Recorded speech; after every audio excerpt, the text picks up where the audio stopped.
It's the impact on the child that can be the most damaging. 14-year-old Emma was 7 when her parents divorced. Over the next 2 years, she was severely alienated from her mother by her father. My brother went away from home to my dad's because my dad was saying he could give them everything he wanted and he wouldn't get in trouble for anything.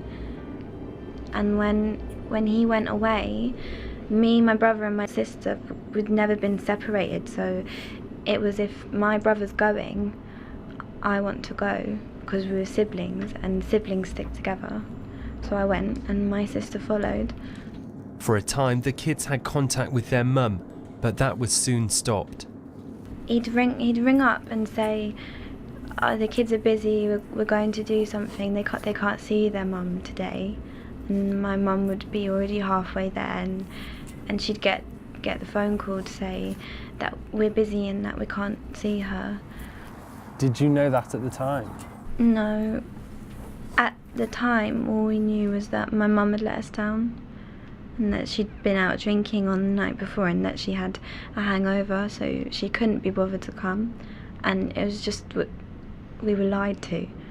When your dad would say things to you like, oh, your mum's got a hangover, she's not coming today, what did you think?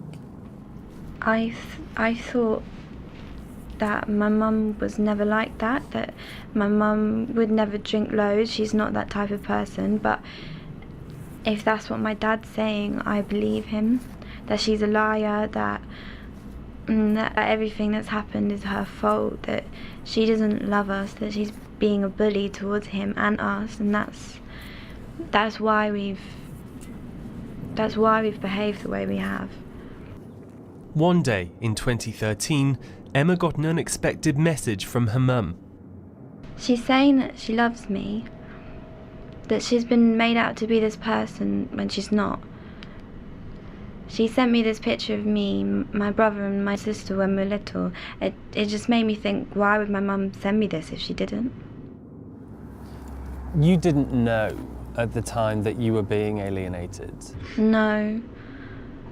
With me only being 9 and until the age of 12, I didn't know. I was not aware. I was threatened with all sorts by my father. I turned around and I told him I want to see my mum, and he said no, if you carry on the way you're behaving, you'll be put into a foster home, care home, because we won't be able to look after you anymore. Over the next few months, Emma ran away from her father's home twice and headed for her relatives. Eventually, she was reunited with her mum for good. And as soon as I went in, the police was phoned to report that I'm not missing. And then I was put on the phone to my mum, and that's when I first heard my mum speak to me after 3 years. How can this man be a father? How can he look after a young child if he's done this? It was a terrible experience. And I tell other children to follow what your mind says, not what you're made to believe.